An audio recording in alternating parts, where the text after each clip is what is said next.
The broadcast is now starting. All attendees are in listen-only mode. Hey everybody, welcome back to Young Engineers of Today.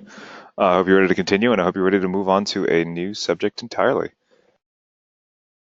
At least as far as I know. We're going to be doing Fly to Learn, which I don't know if you guys had class on Monday, so I don't know if you would have gone over this.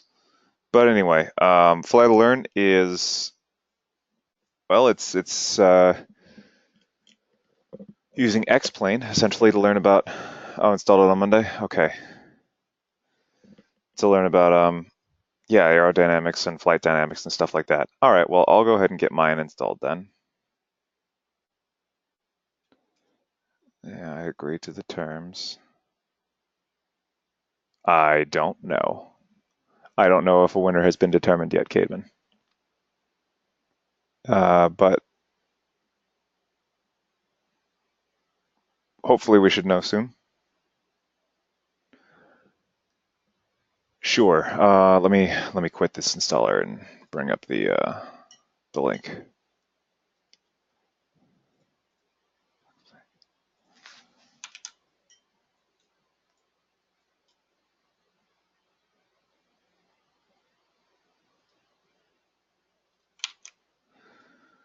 Okay, so that, oh, it is already in the handouts. All right, so that's the link. Just go ahead and go to it, and you'll see download the demo plus free quick start guide. You don't have to put your email in here. You can just click to download, either for Windows or for other operating systems, and then it'll immediately start to install it. I'm going to cancel it because I don't need it right now. You can see there's downloads for other operating systems as well. Um, but all it's doing is downloading an installer, so it's going to be super duper fast. What you want to do is you want to actually run the installer. And you're going to want to install a free demo of X-Plane. So nothing, you know,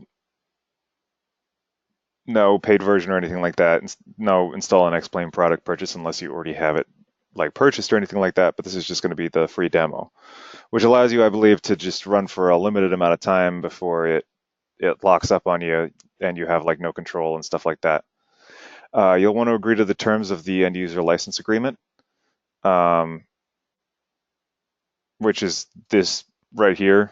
Just that. It's pretty short. You can read it if you'd like. You can choose to send diagnostic and usage data to Laminar Research. It's anonymous information, but your choice.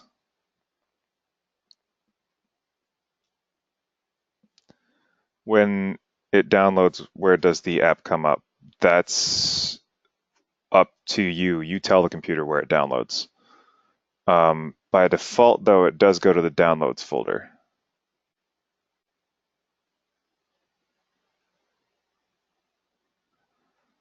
Um, Also, if you're using Chrome, as you can see on the bottom of my Chrome window here, there's the download. I can click on that and bring it up. I believe that's also the case for later versions of Firefox. Either that or it pops up in an additional window.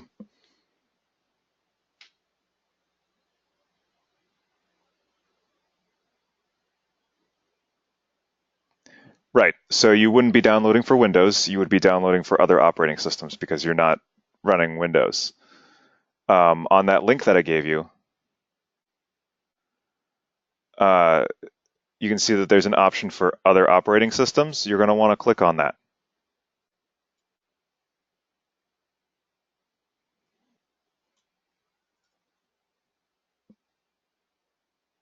And if you scroll down a little bit, yeah, you've got other platforms, one installer, all of X-Plane, other platforms, Macintosh and Linux installers. You can just expand that and download the Mac installer.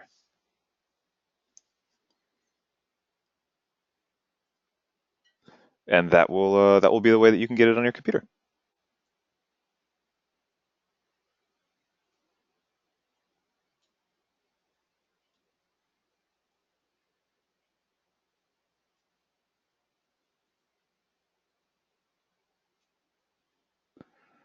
All right, so just go through the prompts. You can select the default destination. It should be okay.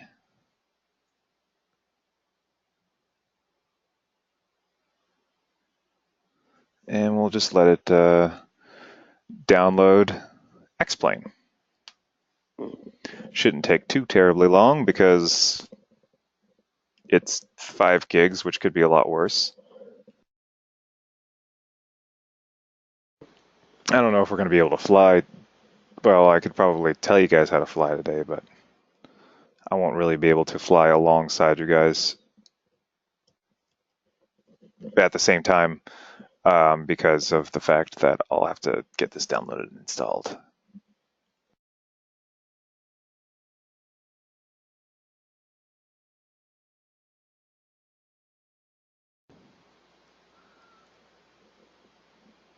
When you press download, it only downloads the Chrome page. Okay. Where are you clicking download? Is it download for Windows, get flying in under an hour?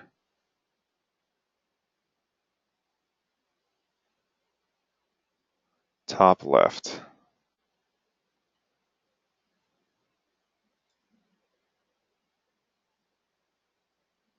What do you mean, the X-Plane up here?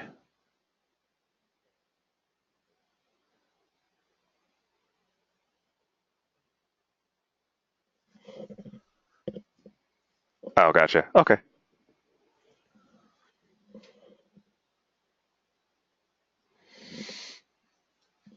All right, so while that's doing its thing, let's take a peek at the curriculum that you guys will be getting familiar with.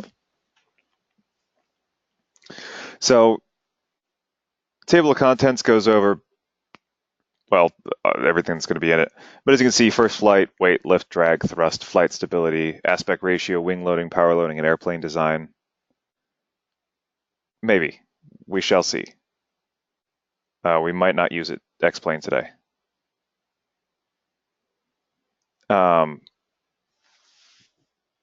If you don't have it downloaded, though, go ahead and get it downloaded, like at least get the download started now, so that you're ready to go for next time.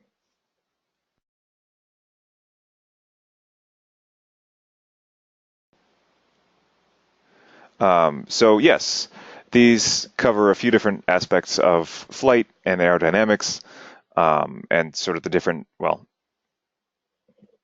forces that go into a plane staying aloft, and different ways that you can design planes so that they stay aloft. I realize I'm overpronouncing aloft. It's just kind of fun to say it like that. Cool. Then you don't have to worry about anything. You can't. The download will crash, or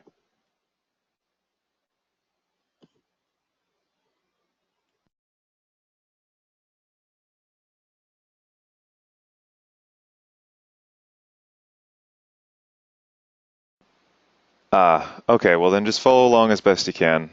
Um, and if you'd like, you can catch up on the videos and then use the videos so that you can do this at your own pace.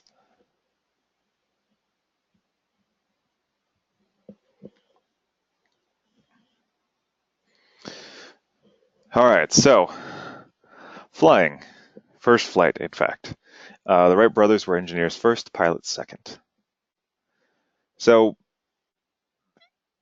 in order to get started, we have to sort of understand how to set up X-Plane for the proper conditions so that you're not making your own life harder. And then you'll learn a little bit more about airplane instruments and techniques for taking off and how to change views on the airplane while flying. And then once that's done, you'll basically just do a few different things to learn how airspeed and altitude are related.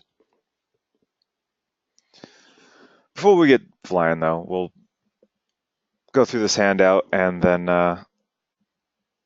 if we feel it's appropriate, we can watch the videos. I think we're basically just going to be walking through the same material that's in the videos anyway, so it's not like it's a huge deal.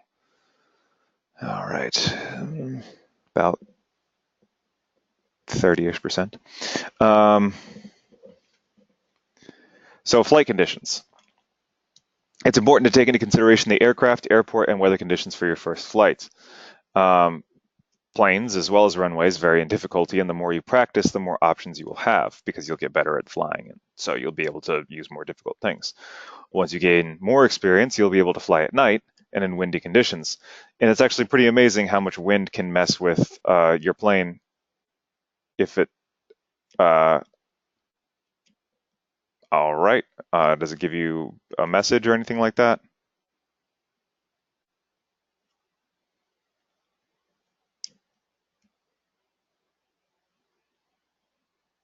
When it okay.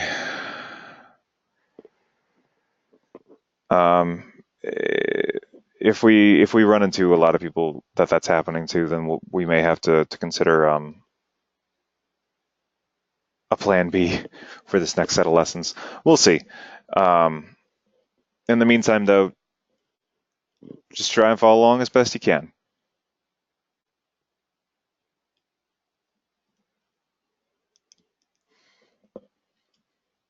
So, yeah, especially with lighter planes, windy conditions can really mess with the plane, its ability to fly straight and things like that. And flying at night, it's pretty amazing how quickly your visibility goes down.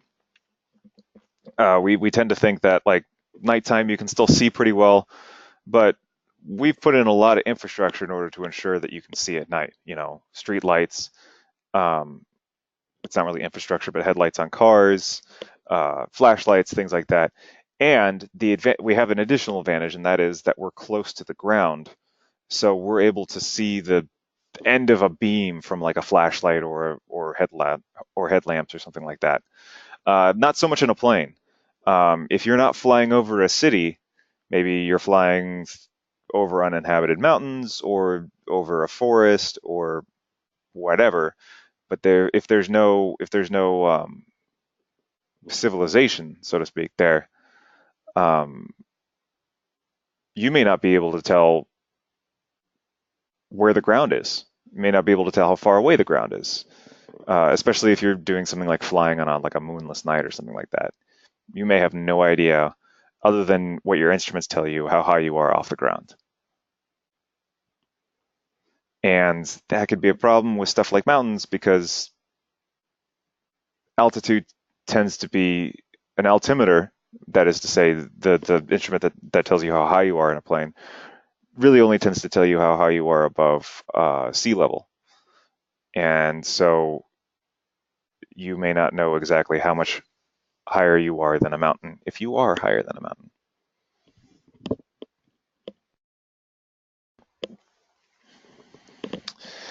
Anyway, that's neither here nor there. That's just, as you get more adept with flying, you can try flying at night in X-Plane, and you can try your hand at flying in real life, but don't start out at night. Stuff like that.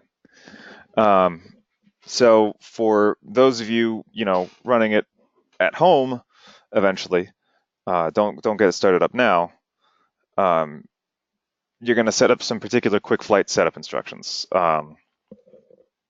And the whole idea is that these will be good for new pilots to walk through all the different stuff. So what we're going to be flying out of is Seattle Tacoma International Airport out of runway 16, flying a Cessna 172 SP. Cessna 172 SP is a very lightweight, not to start, because it's not exactly. Again, we want to keep the ease of the first flight consistent. Once you've flown a couple of times and you feel more confident, then yeah, sure, you can fly out of Charlotte.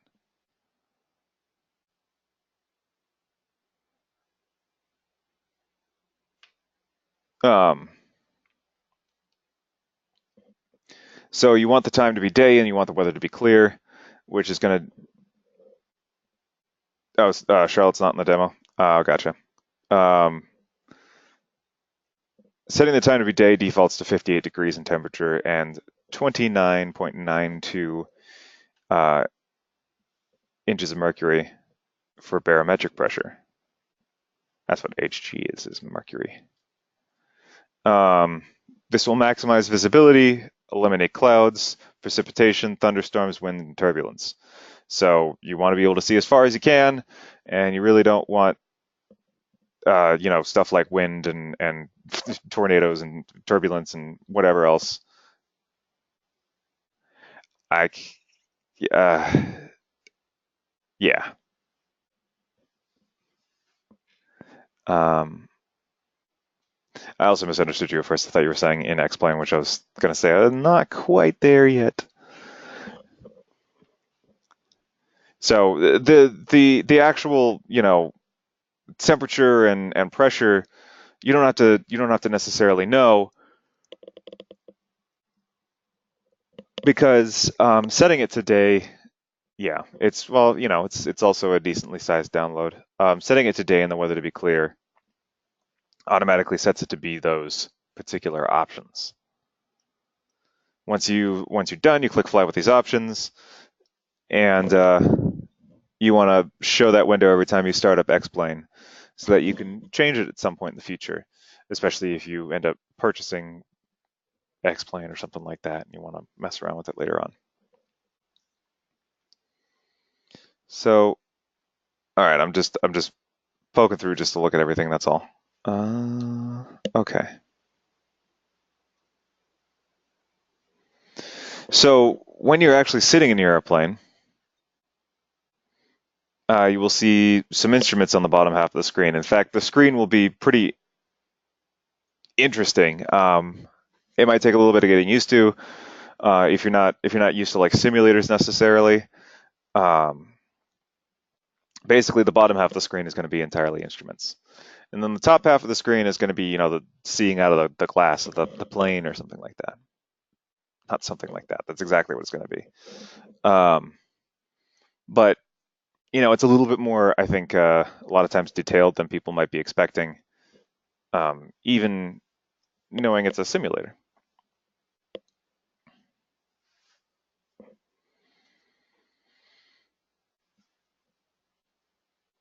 But yeah, so the important thing is learning what exactly those instruments are. Let me pull up a picture. Cessna 172 SP X-Plane 10.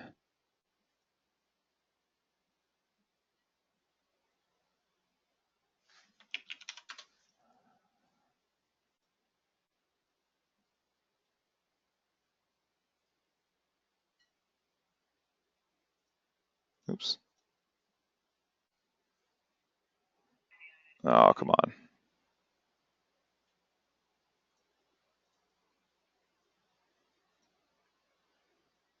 Well, okay, so it's, oh, you're flying now? Excellent. YouTube video, but we've got a decent look at all of the different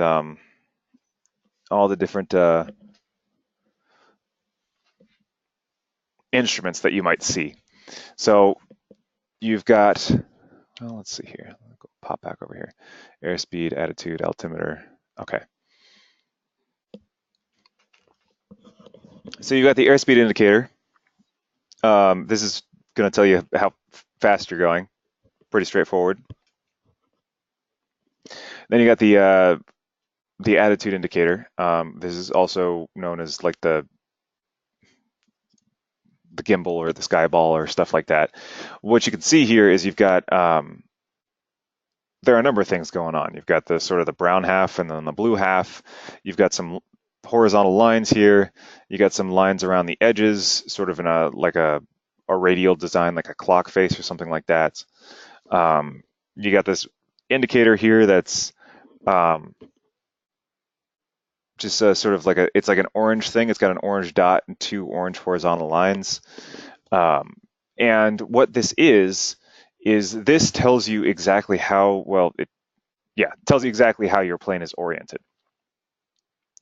As you tilt up or tilt down on your plane, if you tilt down, you will begin to see more of the brown. You can think of it kind of like a simplified view of what you'd be seeing if you were looking out the front. So as you tilt down, you'd be tilting towards the ground, right? Or pitching towards the ground. What would happen here is the ball would sort of tilt upwards so you'd see more of the brown part of the ball, letting you know that you're pointing towards the ground. If you pitch upwards towards the sky, more of the blue part of the ball will show you that you're looking at more of the sky. If you roll left or right, this ball will also roll left or right so that you can get an indication of whether or not you're level with the ground. And that's what these lines out here on the sides are for. The outer ring does not move at all. So if you want to make certain that you're, level, what you want to do is you want to line up this middle white line here on the ball, which moves with the ball, with the middle set of white lines on the ring, which does not move. And if you line those up, you're flying perfectly level. Well, at least as far as attitude is concerned. Then you've got the altimeter. Think of it kind of like a clock face, almost, kind of, sorta. You've got the big hand, which indicates tens of feet, and then the little hand indicates thousands of feet, I believe. Oh no, the little hand indicates hundreds of feet. And then there's a third hand that's kind of hard to see here. There's just sort of like a little white diamond that you might see. That's thousands of feet. So you'd be able to say, oh, I'm 10 feet off the ground, or I'm 290 feet off the ground, or 190 in this case, which is, I believe it's 190 above sea level. And then as you go up, you'll see this increase. But again, this is above sea level, so it's not going to tell you necessarily, like how much higher you are than the mountains once you start flying over the mountains, that kind of a thing. Over here, you've got your GPS. Got a nice little compass here. Then you got the turn coordinator, which allows you to figure out, exactly the best way to turn in order to execute specific maneuvers.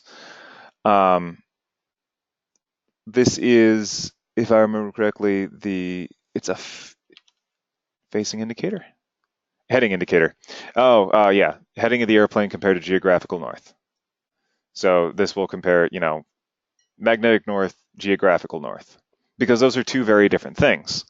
You might be following magnetic north, but depending upon where you are on the Earth, you may not necessarily be heading geographically north.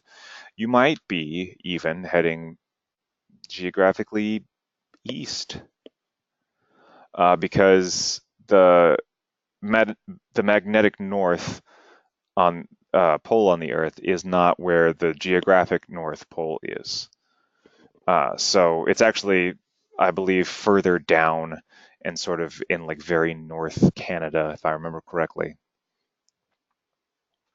Anyway, point being, you wanna both have the geographic north and the magnetic north available to you, so that you can use the two to coordinate sort of your direction and everything like that. And then you've got the vertical speed indicator, and this tells you pretty much, well, it tells you exactly whether or not you are gaining or losing altitude. Like, you can look at the altimeter and see maybe that the altimeter is bleeding off numbers. Oh, you hit a bird. Oh, bleeding off numbers. Like, you can tell you're losing altitude because the altimeter is decreasing. But the vertical speed indicator may also give you a good indicator, just in case you can't, like, the altimeter is moving too slowly to tell. So you can see, oh, hey, the vertical speed indicator might be pointed just like towards this first notch, in which case it's like, oh, I'm losing about 100 feet per minute. Which over time might end up surprising you, because after, 20 minutes, you've lost 2,000 feet. So you want to keep an eye on that, because it lets you know about the small changes.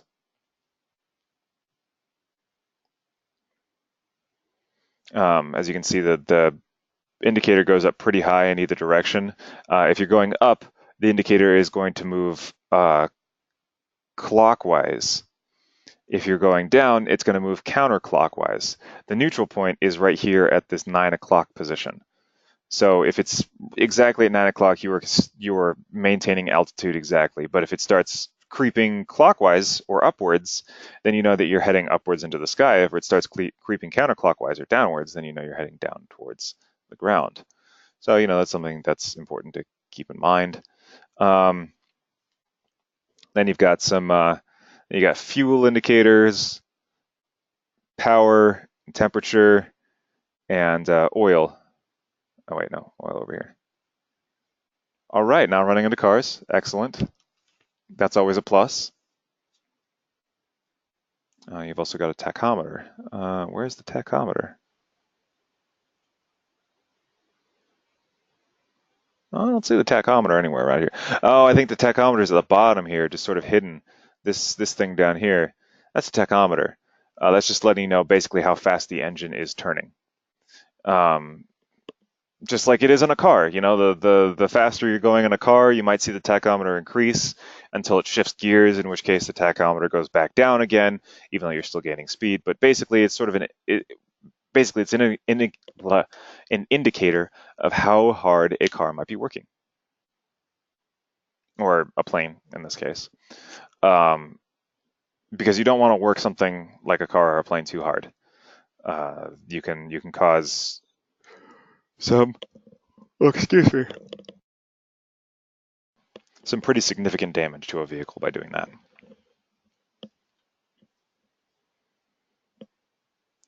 All right, once my X-plane is done, we can walk through this real quick and then go over a takeoff process. And judging by the chat or the question box, some of you have already done this. It's cool. It's whatever. But just in case you haven't, we'll walk through it.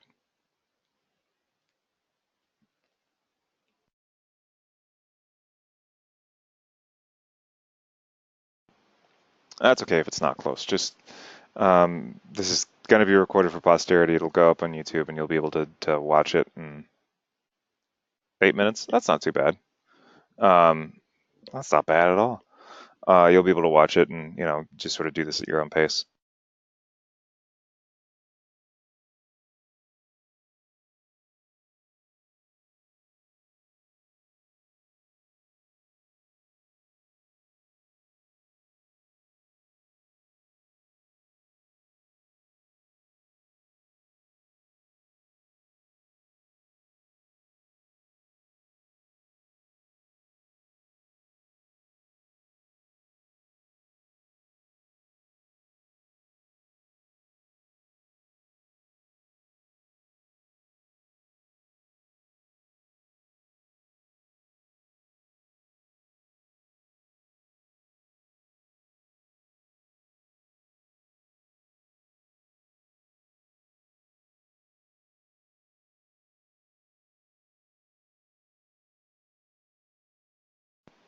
Can you get to space in X-plane? Unfortunately, no.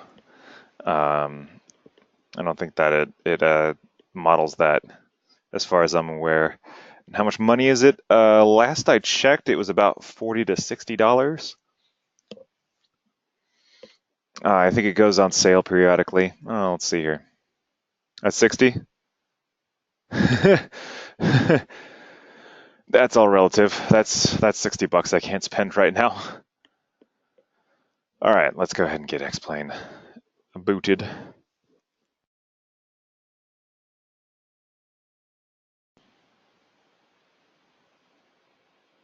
Oh, it's 60 for the new one. Okay, gotcha. I don't know how much 10 is then.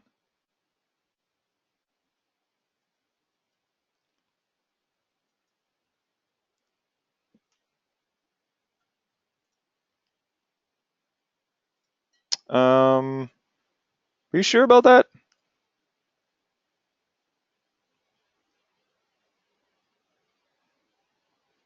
Because I'm pretty sure it's available on something like Steam.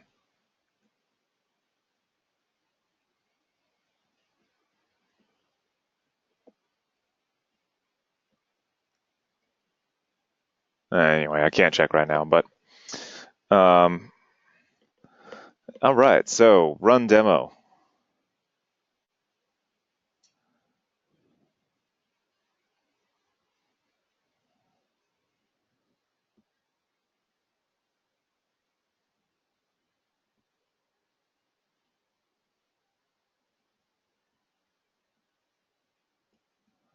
Allow access on private networks.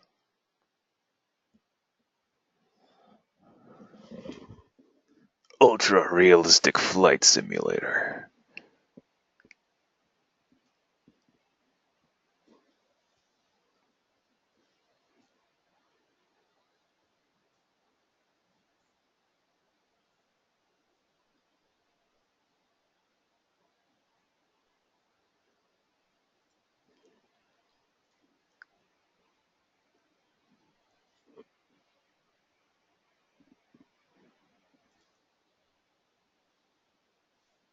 Nice.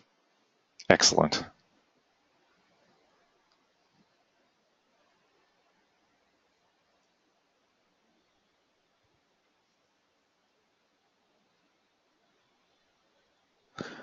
Perfect.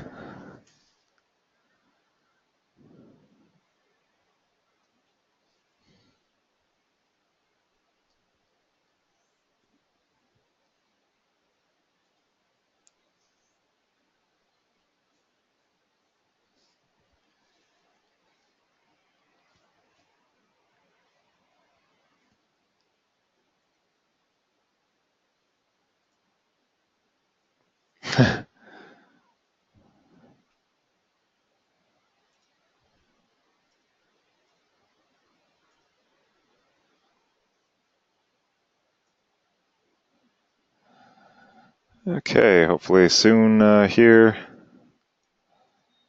The setup should be donezo.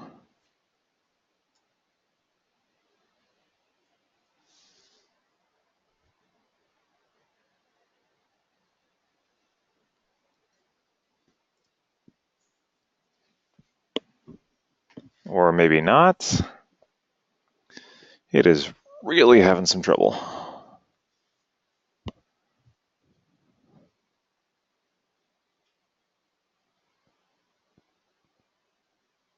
Yeah, I mean, I see that, but sometimes it says that because, so like sometimes a not responding happens when it actually is waiting for more information, but there's essentially sort of a thread lock until it receives that additional information. So when you do something like click on it, the operating system queries it, but it's got that lock on.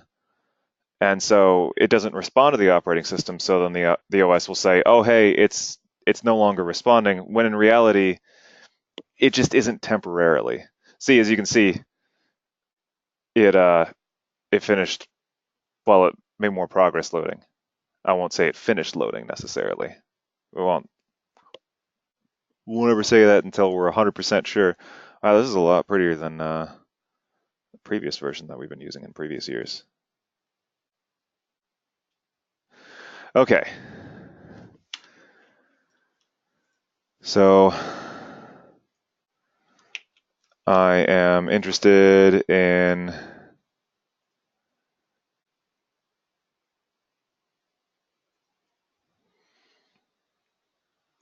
100% absolutely not. Here we go. Okay.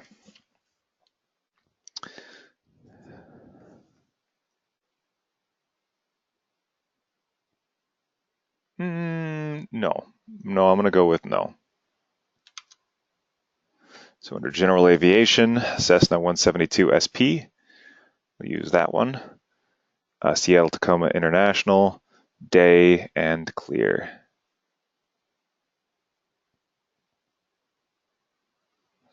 A little propeller plane is a good start.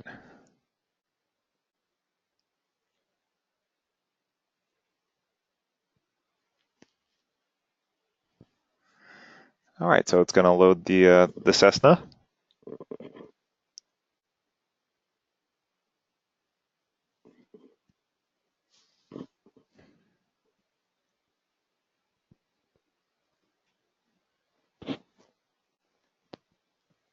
Gotcha. No longer on Steam. All right, fair enough.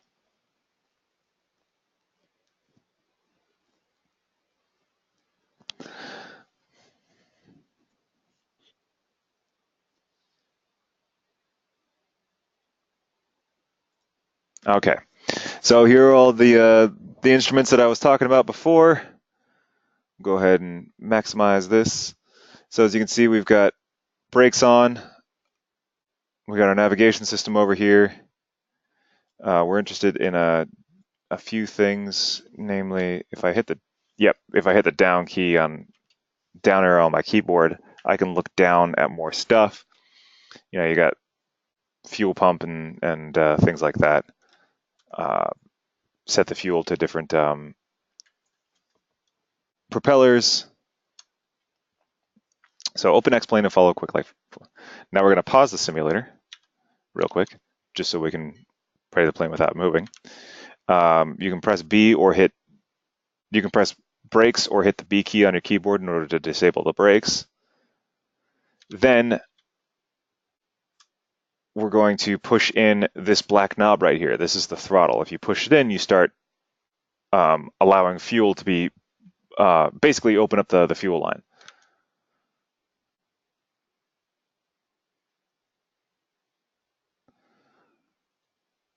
Then you'll want to click on the center of the windshield to make the crosshairs in the control box appear so that you can control it by mouse. Then you'll move the mouse pointer to the right of the crosshairs to get the plane started down the runway. Otherwise, it will drift left. Does anybody have any idea why it might start drifting left?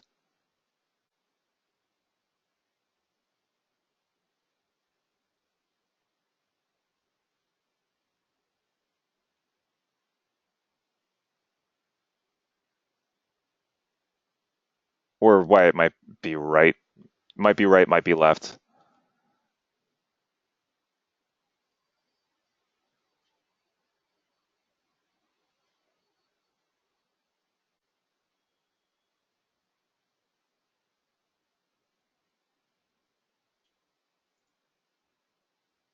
Well, it's because of the propeller. The propeller only spins in a very specific direction. It might be difficult to see. Reverting the flight, I think you can hit escape or right click to bring up a menu. All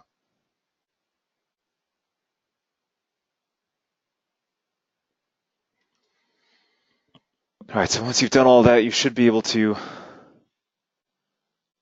yep, there we go. And then we'll just head down and make small corrections. And we'll just keep an eye on the airspeed indicator, which is that first dial. And once it hits about 75, oh yeah, you can, yep, totally can.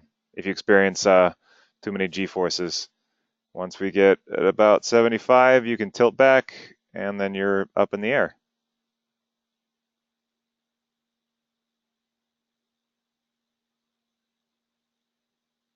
I don't know. I don't remember off the top of my head. This is a different version.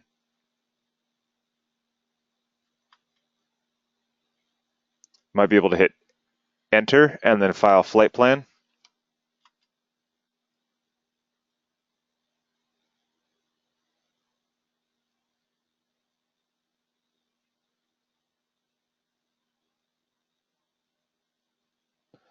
All right, so as you can see,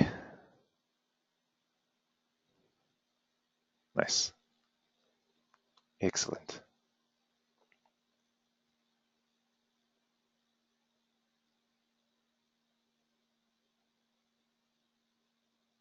Trying to gain as much altitude as possible. And now we're a good distance above the, I think I had it wrong. I think that's in thousands. Oh my. Oh my.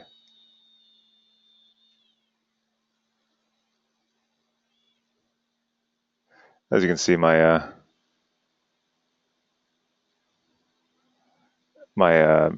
attitude meter is flipping. Do a barrel roll.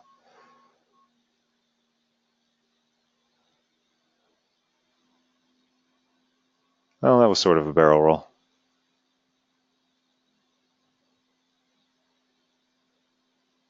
An aileron roll is the one where you just do the spin.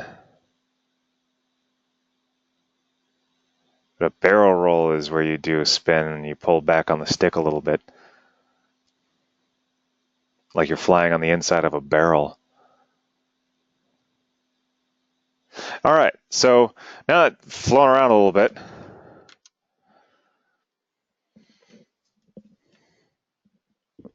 we can take a look at the different flight views. You can press E to cycle through different views inside of the plane looking out. So you can kind of like, oh, I'm going to check all of my corners and stuff and make sure everything's okay. Then Q does the same thing, but in the other directions. If you ever get lost and you're not sure which direction you're facing, you can hit W and then you'll be facing forward again. And then Shift 8 will allow you to follow behind the plane. You can press W again in order to be brought back into it, or you can use Q and E to sort of look back and forth while spin around while this is happening. This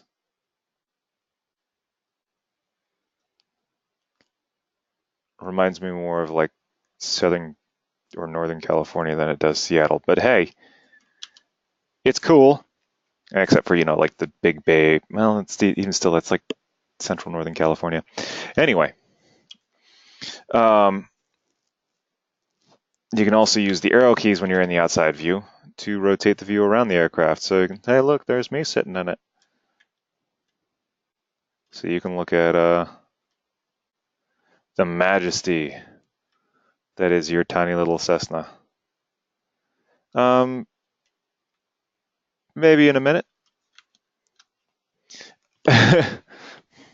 So, flight, ever since the Wright brothers, has been described in 3 axes: roll, pitch, and yaw.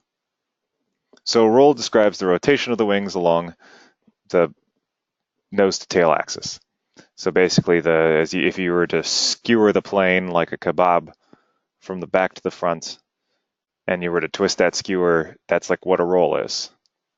Shift 8 will do third-person view. This is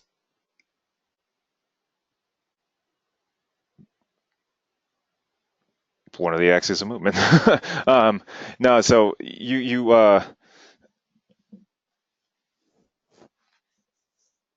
it's the first part of a typical airplane turn anyway. But anyway, so you've got roll, then you've got pitch, and pitch is where. So let's see here. Oh right, we got roll, then we got pitch. Pitch is up and down, and then yaw is left and right, like driving a car left and right. Oh, air traffic controllers. Okay. Let me turn on my brakes again.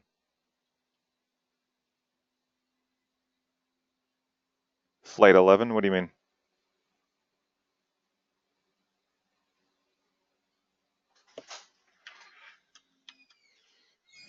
Gotcha. Okay, well that could be the case then.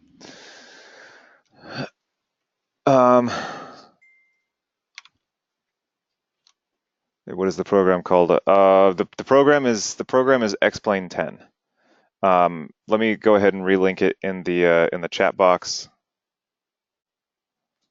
just so you have it. Okay, so to get it for the Mac, on the downloads page, there is a link to get X-Plane for other operating systems, and you'll want to hit that link. Like I'll pull up the link again. So you're here on this page. You can download for other operating systems. Oh, it gave you 11? All right, well, it looks like 10 isn't available for the Mac.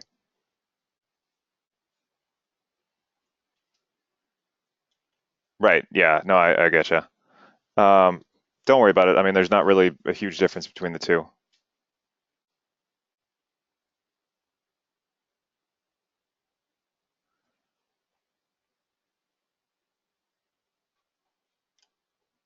That is the if that's so that is the only link to download for other operating systems on here. Unless I am mistaken, X-Plane 10 for operating systems other than Windows is not available, which is not a big deal. Did you get it from this download page, Ethan?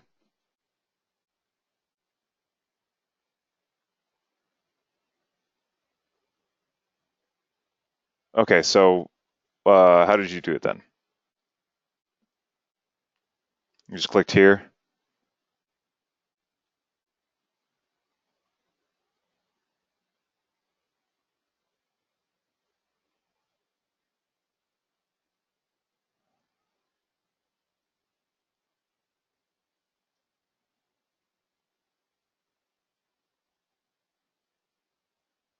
Oh, yeah, totally.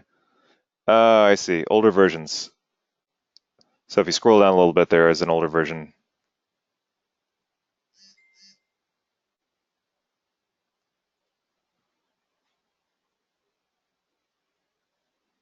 Okay, so if you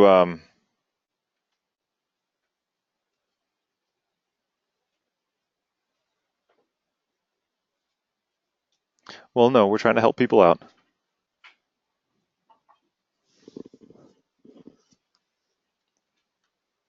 Like I said, it's they're very similar versions. It's really not that big of a deal.